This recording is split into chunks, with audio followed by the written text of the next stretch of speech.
गुरु प्यारी साध संगत जी, आप सभी को प्यार भरी राधा स्वामी जी। गुरु प्यारी साध संगत जी, 1 जून 1990 का दिन हम सत्संगी कभी भी नहीं भूल सकते, क्योंकि इस दिन हमारे प्यारे महाराज चरण सिंह जी अपनी पूरी संगत को रोता बिलखता छोड़कर चले गए थे।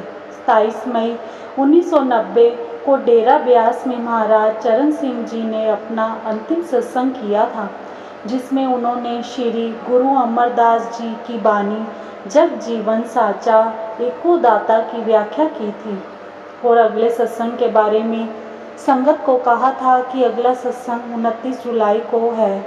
संगत में से जिसने भी आना है बड़ी खुशी से आ सकता है, लेकिन हजूर महाराज जी ने संगत को यह नहीं बताया था कि वह 1 जून 1990 को चोला छोड़कर जा रहे हैं। उनके जाने के बाद ब्यास में और महाराज जी द्वारा बनाए गए सेंटरों में यह खबर आग की तरह फैल गई। संगत और सेवादार सभी ब्यास की ओर भागे।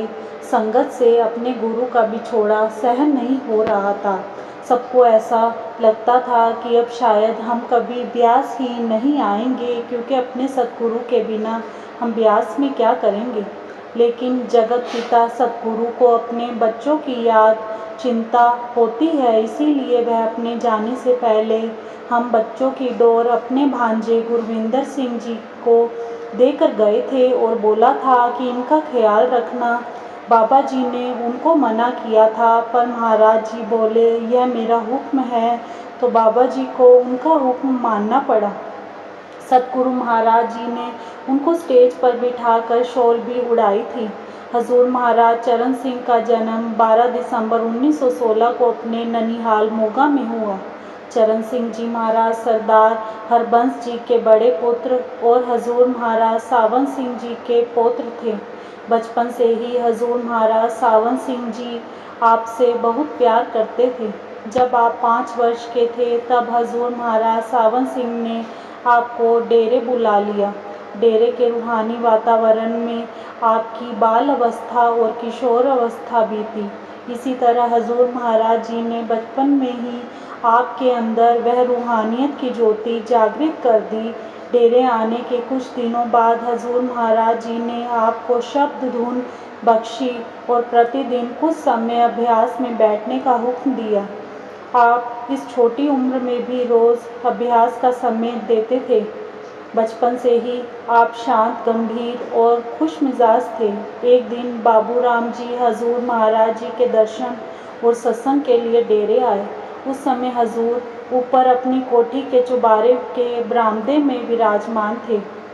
बाबूराम जी ने हजूर को माथा टेका और बैठ गए। उस समय महाराज चरण सिंह जी, जिनकी उम्र अभी 7 वर्ष ही होगी, खेलते हुए उधर से निकले। उन्हें देखते ही बाबूराम जी अपनी जगह से उठे और जाकर उनके चरणों में माथा टेक कर राधा स्वामी किया। बालक के चरणों में इस प्रकार सर झुकाता देखकर हजूर बड़े महाराज जी ने पूछा, बाबूराम यह आपने क्यों किया? इस पर बाबूराम जी ने उत्तर दिया, हजूर मुझे तो यही दिखाई देता है। हजूर महाराज जी ने मुस्कुराकर फरमाया, बाबूराम जी जो तुमने किया वह ठीक है। पढ़ाई के बाद बाकी समय आप हजूर महाराज जी के पास रहते थे। आप सत्संग बड़े प्रेम से सुनते। आप 7 या 8 वर्ष के थे तब एक दिन आपने अपने कुछ साथियों के साथ हजूर महाराज जी की सेवा में उपस्थित हुए और अर्ज़ की कि महाराज जी हम भी सेवा करना चाहते हैं, कोई सेवा बताएं। हजूर दीनदयाल बालक के इस निश्चल और सरल निवेदन पर बड़े प्रसन्न हुए। बीबी रल्ली से बोले, प्रसाद हो तो लाओ। हजूर ने अपने हाथ से सब बच्चों को बेसन के लड्डू का प्रसाद दिया और बोले, डेरे में आवारा कुत्ते बहुत हो गए हैं, तुम्हारी सेवा यही है कि कुत्तों को डेरे से बाहर भगा दो। अब सब बच्चे तो प्रसाद लेकर हंसते हुए बाहर निकल गए, लेकिन यह निराला बालक महाराज चरण सिंह जी भोलेपन के साथ हजूर महाराज जी के चरणों में झुका और माथा टेक कर बोला, लाठी मारे बिना तो कुत्ते निकलेंगे नहीं, हमें उनको मारने का पाप तो नहीं लगेगा। यह सुनकर हजूर ने बड़े प्यार के साथ कहा, नहीं बेटा, तुम्हें कोई पाप नहीं लगेगा क्योंकि यह संगत की सेवा है। हमने सोचा था कि बच्चे कुत्तों को डेरे से नहीं निकाल सकेंगे। महाराज जी ने उन्हें खुश करने के लिए ऐसे टाल दिया, परंतु 1-2 दिन के बाद डेरे में एक भी कुत्ता ना देखकर हमें बहुत आश्चर्य हुआ। एक दिन हजूर बड़े महाराज जी ने आपसे पूछा, बेटा तुम बड़े होकर क्या बनना चाहते हो, पूत कपूत या सपूत?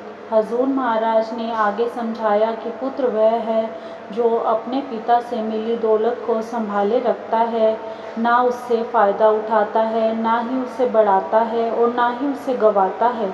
कपूत वह होता है जो अपने पिता की दौलत को संभालना और बढ़ाना तो दूर रहा, उसे बर्बाद कर देता है। और सपूत वह है जो अपने पिता से प्राप्त दौलत की कदर करता है, उसका उचित उपयोग करता है, उसे बढ़ाता है और अपने पिता का नाम रोशन करता है। यह समझाने के बाद महाराज जी ने आपसे फिर पूछा, बेटा तुम क्या बनना चाहोगे?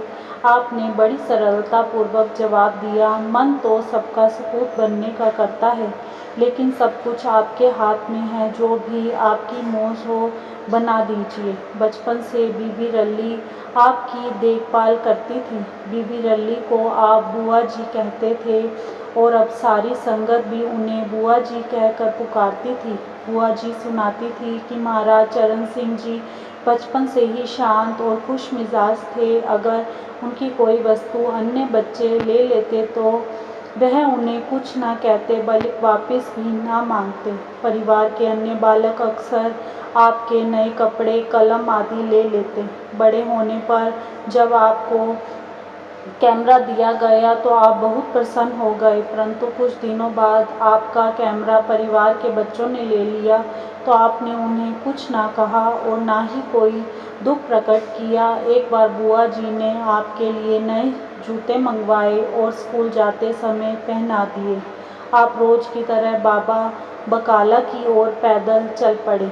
जब करीब 2-3 फलांग गए होंगे कि जूते पैरों में लगने लगे, क्योंकि नाप से जरा छोटे थे, चलना मुश्किल हो गया। अतएव आपने जूते खोलकर एक झाड़ी में रख दिए और नंगे पैर स्कूल चल पड़े। शाम को लौटते समय झाड़ी में से जूते वापस लिए और उन्हें पहनकर डेरे आ गए।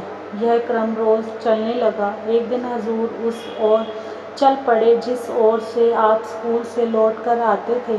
शाम का समय था, आप वापस आ रहे थे। हजूर ने आपको आते देखा तो भाई शादी से कहा, देखो काका के पैरों में शायद जूते नहीं हैं।